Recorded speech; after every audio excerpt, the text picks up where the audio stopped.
Boa tarde. Vocês já pararam para pensar nos significados do sucesso?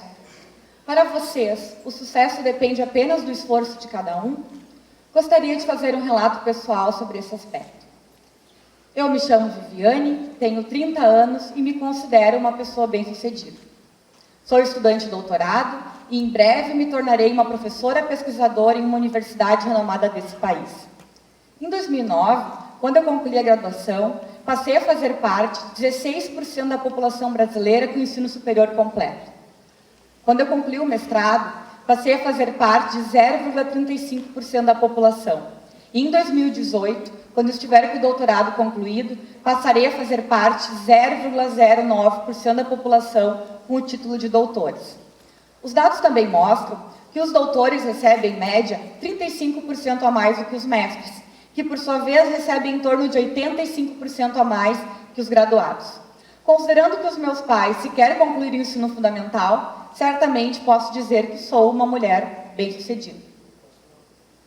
Eu sou, eu fui, eu. Talvez tenha parecido estranho para alguns de vocês que eu tenha vindo aqui para falar de coisas tão pessoais. Para outros, nem tanto. Afinal, estamos tão acostumados e com a nossa busca incessante por sermos pessoas bem-sucedidas, vamos atrás de conhecimentos, de cápsula de conhecimento sistematizado, tanto melhores e transformados em dicas práticas. O processo de individualização que nós chegamos hoje e os estudos têm mostrado justamente o quanto estamos forçando com a exacerbação dos indivíduos. Se eu trouxe dados tão fortes e tão individuais para mostrar a minha história, foi justamente porque julguei muito difícil falar de mim de modo tão individualizado. Um estudo realizado pela Dora Marim Dias sobre os livros de autoajuda mostram que o grande enunciado da contemporaneidade é esse: a chave é o indivíduo.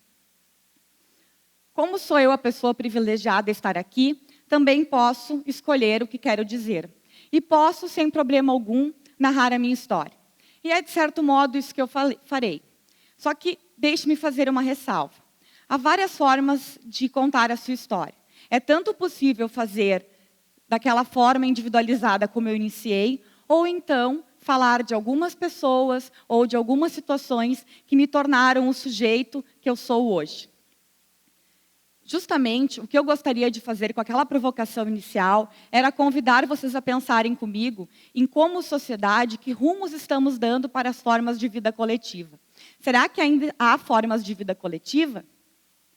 Não é novidade para ninguém que somos animais racionais e que, por isso, nos consideramos o centro do universo. Na verdade, somos aqueles animais racionais que vivem em sociedade e que se adaptam à sua cultura. Mas também somos aqueles animais que mais dependem do outro para a sua sobrevivência. Na realidade, vamos depender do outro por toda a nossa vida.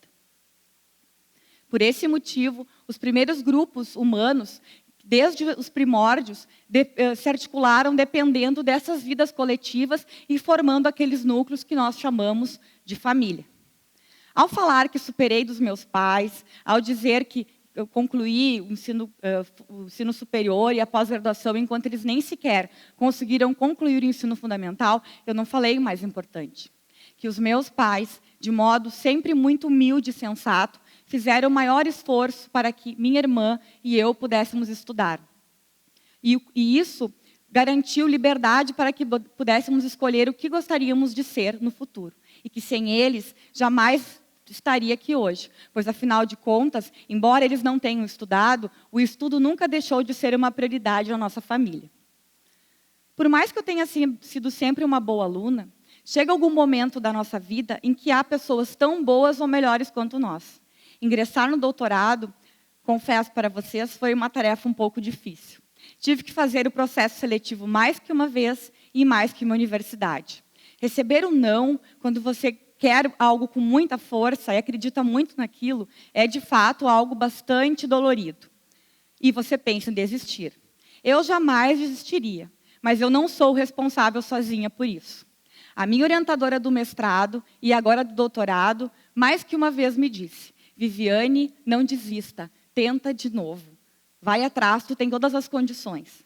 Mas o que mais me surpreende nessa mulher, e também em outras pessoas, é a capacidade que ela tem, e que outras pessoas têm, obviamente, de conduzirem o caminho do outro, de fazerem perguntas ainda sem respostas, de provocarem o pensamento, sem nunca intervirem nas escolhas pessoais dos seus orientandos. Por essa razão, a pessoa bem-sucedida que eu sou está diretamente relacionada à chance de conviver com pessoas especiais como as que eu tenho. Por diversas vezes, os temas que escolhemos nos colocam em situações desafiadoras. Isso acontece porque estamos profundamente implicados naquilo que lemos, escrevemos e pensamos. Quando se trata das ciências humanas, as questões éticas e políticas estão sempre implicadas. Desde a graduação, meu tema de pesquisa tem sido as relações étnico-raciais, a negritude e a educação. Como vocês sabem, esse tema ele é polêmico e envolve muitas discussões que, por muitas vezes, acaba mostrando o quanto as pessoas não têm qualquer conhecimento histórico e só corroboram para a permanência do racismo no Brasil. Estudar o racismo no Brasil e a negritude, de modo geral, está aqui diretamente relacionado à cor da pele. E isso envolve um posicionamento direto dos pesquisadores. Se o pesquisador é negro ou é branco, como no meu caso, há um posicionamento, há um lugar que ele ocupa que não consegue escapar. É com muita alegria que, enfim, vemos o crescimento muito grande de pesquisadores negros. E é com toda razão que os pesquisadores negros e outras pessoas vêm denunciando a histórica coisificação do negro no Brasil, que por muito tempo, ao invés de ser considerado sujeito de pesquisa, foi considerado como objeto. Por esse motivo, ao entrar nessa seara, tenho feito maior esforço por poder dialogar com o movimento negro, com pesquisadores negros e poder pensar de outros modos, a educação das relações étnico-raciais. Quando, na banca da defesa da minha dissertação de mestrado, a minha pesquisa foi indicada para publicação em livro, passei a trabalhar nesse projeto. Imaginem, o livro poderia dar um retorno imediato para a comunidade onde eu realizei a pesquisa. E poderia também se tornar uma fonte de pesquisa para aquele local. A pesquisa que eu realizei foi em Venâncio Aires, Rio Grande do Sul.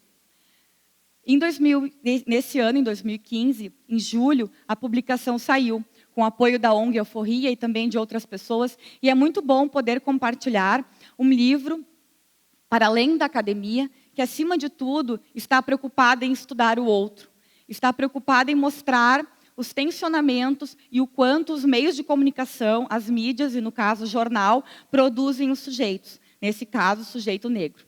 Mas a maior alegria é poder mostrar com pesquisa e com argumento sólido o quanto o negro é importante para o espaço que ele ocupa, especialmente porque esse espaço foi historicamente invisibilizado.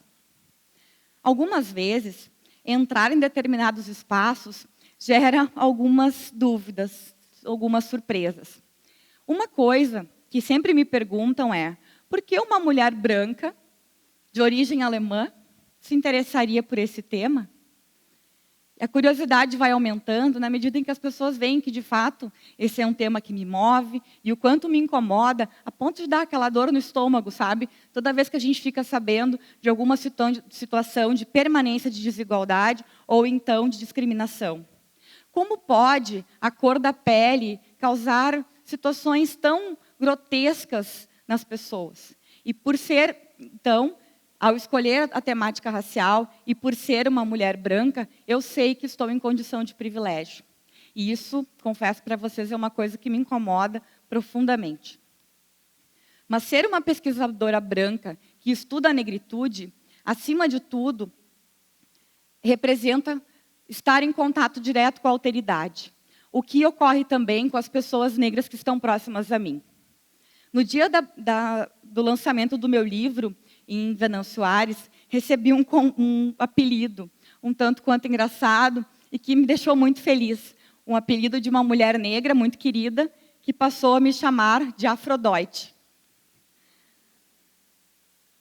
Há poucos dias, recebi um convite, também muito especial, para compor a comissão julgadora da escolha da mais bela negra do Rio Grande do Sul, evento que ocorre em Santa Cruz do Sul anualmente. A ativista negra E minha amiga, inclusive, e organizadora do evento que me fez o convite, disse: Viviane, tu me consegue um currículo para que eu possa mostrar que, mesmo sendo branca, tu entende do assunto. Ainda há poucos dias, esse ano, ao apresentar a minha pesquisa em um evento científico, uma pessoa me sugeriu que eu, certa vez, fizesse uma fala sobre o meu tema, claro, atrás de uma cortina, para somente depois abrir a cortina e, desse modo, surpreender as pessoas que estariam assistindo. Como vocês podem perceber, esse tema, essas situações mostram o quanto estamos marcados pela representação. Por muito tempo, a maioria dos pesquisadores eram brancos. E hoje, felizmente, essa situação está se invertendo. Mas não sem conflito, sem tensionamento, sem inquietações. Tudo isso é, de certo modo, muito produtivo, desde que fique claro que a luta contra o racismo é de todos, é de brancos e negros. E que fique claro que todos nós temos condições de contribuir com isso. Claro que desde que esteja muito presente qual é o posicionamento que ocupamos. Estudar o outro e compreender o outro é uma das questões mais importantes das ciências humanas. E somente conseguiremos fazer isso se rompermos com o individualismo. O processo de individualização, iniciado no século XVI, talvez tenha chegado ao seu limite. Não somos mais capazes de conviver com pessoas diferentes de nós, de sentarmos e discutirmos ideias diferentes sem nos incomodar profundamente. A diferença parece que cada vez nos incomoda mais. Uma pesquisa recente, realizada na Universidade de Harvard, mostra a necessidade cada vez maior de profissões que tenham a condição e profissionais que consigam trabalhar em equipe, que possam trabalhar com o outro e trabalhar com pessoas diferentes de si. O estudo também mostra que, apesar da tecnologia ter extinguido com algumas profissões, outras tantas surgiram, muitas delas aliadas à capacidade de cooperação. Esse é um tema que também é abordado pelo sociólogo Richard Sennett, em um dos seus livros, cujo título, não por acaso, se chama Juntos. Acima de tudo, é fundamental que a gente pare para pensar na exacerbação do indivíduo. E a escola talvez seja a chave para esse rompimento, para essa exacerbação, para o quanto a gente vem reforçando o individualismo na contemporaneidade. E isso já vem sendo mostrado pelas mais diferentes pesquisas nas mais diferentes áreas. Faz muito tempo que os governos e outras instituições já perceberam a importância da escola. Afinal, ela é o único local pelo qual passam todas as pessoas. Mas também há pessoas que defendem a extinção da escola, questionando a sua importância, já que agora, na sociedade do conhecimento, todos deveríamos aprender o tempo inteiro, sociedade da aprendizagem, garante isso para quê? E para a escola, certo? Julia Varela provoca: se a escola foi inventada, ela também pode desaparecer. E a escola foi inventada, a escola para todos, tal qual o modelo que nós conhecemos hoje, foi criada apenas no início do século XX. Mas a verdade é que a escola e a sala de aula são os lugares da cooperação por excelência. É aquele local em que a criança e o adolescente vão e conseguem conviver, aprender a conviver com o outro, aprendem a viver em sociedade, aprendendo também a importância do seu lugar no mundo e o lugar do outro nesse mundo. A Hannah Arendt, filósofa, diz que educação é tornar o indivíduo sujeito através do seu conhecimento e da sua cultura. Se fizermos isso hoje, é muito pelas veias da individualização, reforçando cada vez mais o individualismo e tornando o sujeito, esquecendo que nós nos tornamos sujeitos justamente por ser e conviver com o outro. Ao exercitarmos a cooperação, desde as questões mais simples do nosso cotidiano, como tomar café com amigos ou participar de uma reunião com pessoas de diferentes países, estamos exercitando a nossa capacidade de conhecer o outro e também de conhecer a nós mesmos. Sennett chama essas capacidades dialógicas. A prática das relações dialógicas tornariam mais produtivos os espaços de convivência entre amigos, entre família, entre vizinhos, os espaços de trabalho, e como consequência, seríamos mais felizes. Esse sentimento de felicidade, causado pela vida com o outro e aliado ao sentimento de que eu realmente faço alguma coisa importante para contribuir nesse mundo, para mim é um dos sentidos mais importantes do sucesso. Mas o sucesso depende de cada um. O conceito, ele varia para cada pessoa. Embora o capitalismo neoliberal nos limite inúmeras mensagens todos os dias, dizendo que ser uma pessoa bem-sucedida é ser um executivo de uma empresa e, acima de tudo, ganhar muito dinheiro, para mim o sucesso está muito mais relacionado à capacidade de sermos reconhecidos por aquilo que fazemos bem e que amamos fazer.